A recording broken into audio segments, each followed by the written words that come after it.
चलो next question क्या है, in a given fraction if 1 is subtracted from numerator होना चाहिए था ये, if 1 is subtracted from numerator, ठीक है, and 2 is added to the denominator, it becomes 1 by 2.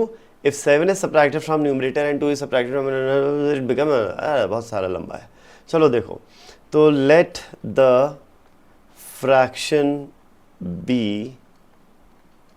n upon d, where n is the numerator and d is the denominator. तो according to the question, अगर 1 subtract कर दें numerator में से तो नया न्यूमरेटर हो जाएगा n minus one, and 2 is added to the denominator तो नया डिनोमिनेटर हो जाएगा d प्लस टू।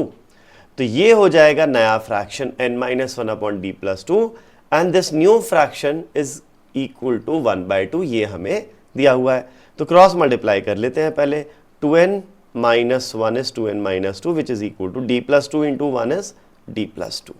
ठीक है, तो ये 2 को भी लेफ्ट में लेके जाते हैं, तो 2n minus four is equal to D, ये हो जाती है हमारी फर्स्ट इक्वेशन। फाइन, फिर अब इसके बाद क्या है, इसके बाद नेक्स्ट दिया हुआ है if 7 is subtracted from the numerator, तो न्यूमरेटर n था, इसमें 7 सब्ट्रैक्ट कर देंगे तो n माइनस 7 हो जाएगा, and 2 is subtracted from the denominator, तो डिनोमिनेटर में से भी 2 सब्ट्रैक्ट कर दो तो d माइनस 2 हो जाएगा।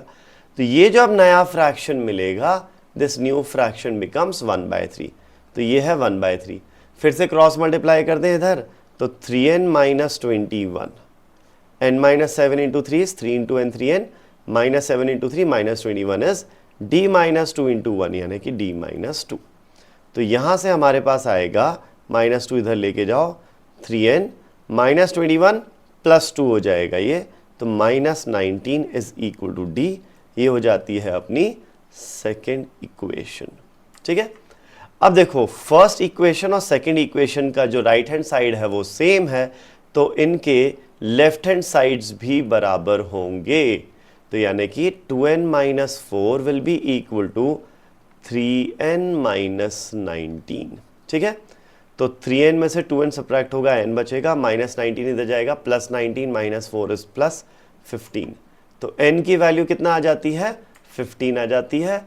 If n is equal to 15, तो यहाँ से d की वैल्यू क्या आ जाएगी, d हमारे पास आएगा twice of 19 minus 4, twice of 19 is 38, 38 minus 4 आ जाएगा 34, या फिर यहाँ पे भी रखो थ्राइस ऑफ 19, नहीं थ्राइस ऑफ 15, अरे एक मिनट मैंने गलती कर दी यहाँ पे, सॉरी, ट्वाइस ऑफ 15 है ना n की वैल्यू, तो 30 माइनस 4 इज 26 आएगा, सॉरी।